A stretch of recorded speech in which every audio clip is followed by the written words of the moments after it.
Welcome to தவம் TNPSC. தினம் ஒரு இலக்கணம் பார்த்துக்கிட்டு இருக்கோம். இன்னையோட டாபிக் மூவகை மொழிகள். ஸோ மூவகை மொழிகள் பார்க்குறதுக்கு முன்னாடி நம்ம சொல் அப்படின்னா என்னென்னு தெரிஞ்சுப்போம். ஒரு எழுத்து தனித்து நின்றோ பல எழுத்துக்கள் தொடர்ந்து நின்றோ பொருள் தருவது சொல் அப்படின்னு சொல்லுவாங்க. ஸோ ஒரு எழுத்து தனித்து நின்று வா, ஒரு எழுத்து தனித்து நின்று நமக்கு ஒரு பொருளை தருது. பல எழுத்துக்கள் தொடர்ந்து நின்று பொருளை தருதுன்னு சொல்கிறாங்க. கண், பல எழுத்துக்கள் தொடர்ந்து நின்று நமக்கு ஒரு பொருளை தருது. ஸோ இவ்வாறு ஒரு எழுத்துக்கள் தனித்து நின்று பொருளை தந்தாலும் இல்லை பல எழுத்துக்கள் தொடர்ந்து நின்று பொருளை தந்தாலும் அது பேர் சொல்லுன்னு சொல்லுவோம். ஸோ சொல்லுக்கு வேறு பெயர்கள் இருக்குது. மொழி, பதம், கிளவி. ஸோ இந்த மொழியை மூவகை மொழியாக பிரிப்பாங்க. அதுதான் இன்னையோட வீடியோவில் பார்க்க போகிறோம். அடுத்து பதம் பார்த்திங்கன்னா 2 வகையாக பிரிப்பாங்க, பகுப்பதம், பகாப்பதம். அடுத்த வர வீடியோக்குள்ளே பார்க்கலாம். கிளவி அப்படின்றது பார்த்திங்கன்னா இரட்டை கிளவின்னு சொல்லுவாங்க. ஸோ இதையும் அடுத்த வர வீடியோக்குள்ளே பார்க்கலாம். ஸோ இன்னையோட டாப்பிக்கில் மூவகை மொழிகளை பற்றி தெளிவாக பார்க்கலாம். மூவகை மொழிகள்: தனிமொழி, தொடர்மொழி, பொதுமொழி. ஸோ தனிமொழி அப்படின்னா என்ன அப்படின்னு பார்த்திங்கன்னா, ஒரு சொல் தனித்து நின்று பொருளை தந்தால் அது பேர் தனிமொழின்னு சொல்லுவாங்க. ஒரு சொல் தனித்து நின்று பொருளை தந்தால் தனிமொழி. பாருங்க, கண், நிலம், வந்தான். இதெல்லாம் பார்த்திங்கன்னா ஒவ்வொன்றும் ஒரு தனித்தனியான சொற்கள். இந்த மாதிரி தனியான சொல் பார்த்திங்கன்னா நமக்கு ஒரு பொருளை தருது. இவ்வாறு ஒரு சொல் தனித்து நின்று பொருளை தந்தால் அதை தனிமொழின்னு சொல்லலாம். ஸோ அடுத்து தொடர்மொழி. ஸோ தொடர்மொழினா என்ன அப்படின்னா, 2 அல்லது 2ற்கு மேற்பட்ட தனிமொழிகள் தொடர்ந்து நின்று பொருளை தந்தால் அது பேர் தொடர்மொழின்னு சொல்லுவாங்க. ஸோ 2 அல்லது 2ற்கு மேற்பட்ட தனிமொழி. பாருங்கள்,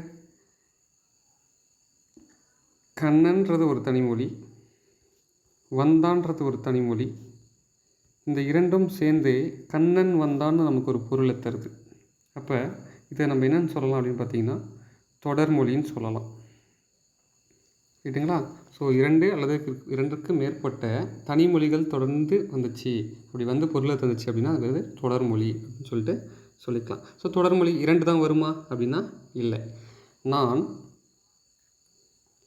வேலைக்கு சென்று வந்தேன், வேலைக்கு சென்று வந்தேன். இதில் பார்த்தீங்கன்னா 4 சொற்கள் இருக்குது, 4 தனிமொழிகள் இருக்குது. ஸோ 4ம் தொடர்ந்து பொருளை தந்திருக்கு. இந்த மாதிரி இருந்தாலும் இதையும் நம்ம தொடர்மொழி அப்படின்னு சொல்லிட்டு சொல்லணும். ஸோ 3வது வகை பார்த்திங்கன்னா பொதுமொழின்னு சொல்லுவாங்க. ஸோ பொதுமொழி அப்படின்னா, ஒரு சொல் தனித்து நின்று ஒரு பொருளையும் அச்சொல்லே பிற சொற்களுடன் தொடர்ந்து நின்று வேறொரு பொருளையும் தந்தால் அது பொதுமொழி அப்படின்னு சொல்லுவாங்க. ஸோ ஒரு உதாரணம் பார்த்திங்கன்னா இது தெளிவாக புரியும். இந்த டாப்பிக்லேருந்து அடிக்கடிக்கு டிஎன்பிஎஸ்சியில் கொஷின் ரிப்பீட்டடாக கேட்டுகிட்டே இருப்பாங்க. ஸோ இந்த டாப்பிக்கை கிளியராக பார்த்துக்கோங்க. பொதுமொழி. ஸோ பொதுமொழி, ஒரு சொல் தனித்து நின்று ஒரு பொருளை தரும். உதாரணமாக அந்தமான், ரொம்ப ஃபேமஸான எடுத்துக்காட்டு. அந்தமான் இது பார்த்திங்கன்னா தனித்து நின்று அந்தமான்ற ஒரு ஊரை குறிக்குது.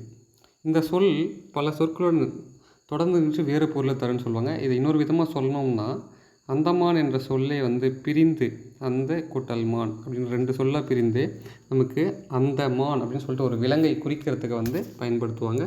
ஸோ பொதுமொழி அப்படின்றது ஒரு எழுத்து தனித்து நின்று ஒரு சொல் தனித்து நின்று ஒரு பொருளையும் அச்சொல்லே பிரிந்து நின்று மற்றொரு பொருளையும் தரும் அப்படின்னும் சொல்லுவாங்க. அல்லது ஒரு சொல் தனித்து நின்று ஒரு பொருளையும் அச்சொல்லே பிற சொற்களுடன் தொடர்ந்து நின்று இன்னொரு பொருளையும் தந்தால் அதையும் பொதுமொழின்னு தான் சொல்லுவாங்க. ஸோ நிறைய எடுத்துக்காட்டுகள் இருக்குது. இந்த எடுத்துக்காட்டுகள் டிஎன்பிஎஸ்சி கொஷின்ஸில் ரிப்பீட்டடாக கேட்டுக்கிட்டே இருப்பாங்க. ஸோ அதனால் இந்த எடுத்துக்காட்டுகளை பார்த்துடலாம். பொதுமொழிக்கு ஃபஸ்ட்டு வேங்கை. வேங்கை அப்படின்றது ஒரு சொல் தனித்து நின்று ஒரு பொருளை தருது. இதையே பிரிந்து, வேம் கூட்டல் கையின் பிரிந்து நமக்கு வேகுகின்ற கை அப்படின்னு சொல்லிட்டு ஒரு பொருளை தருது. அடுத்து பார்த்திங்கன்னா பலகை. பலகைன்றது ஒரு சொல் தனித்து நின்று ஒரு பொருளை தருது. இதுவே பிரித்து பல கூட்டல் கை அப்படின்னு சொல்லி பிரிக்கும்போது வேறு ஒரு பொருளை தருது. அடுத்து பார்த்திங்கன்னா எட்டு அப்படின்ற சொல் ரொம்ப ஃபேமஸாக ரிப்பீட்டடான கொஷின். அதை பார்க்குறதுக்கு பிரிக்க முடியுமா, அது பொதுமொழியானே தெரியாது. ஆனால் அது பொதுமொழி தான். எப்படின்னு பார்த்துக்கலாம். 8 8 ஒரு எண்ணை குறிக்குதா? இதே பிரிக்கும்போது எல் கூட்டல் தூண் பிரியும், எல்லை உன் அப்படின்னு சொல்லிட்டு பொருளை தரும். ஸோ இது மாதிரி நிறைய எடுத்துக்காட்டுகள் இருக்குது. ஸோ உங்களுக்கு தெரிஞ்ச எடுத்துக்காட்டுகள் ஏதாச்சும் இருந்தால் கமெண்ட்டில் போடுங்க. இந்த வீடியோ பிடிச்சிருந்தால் லைக் பண்ணுங்கள், ஷேர் பண்ணுங்கள், சப்ஸ்கிரைப் பண்ணுங்கள். தேங்க்யூ.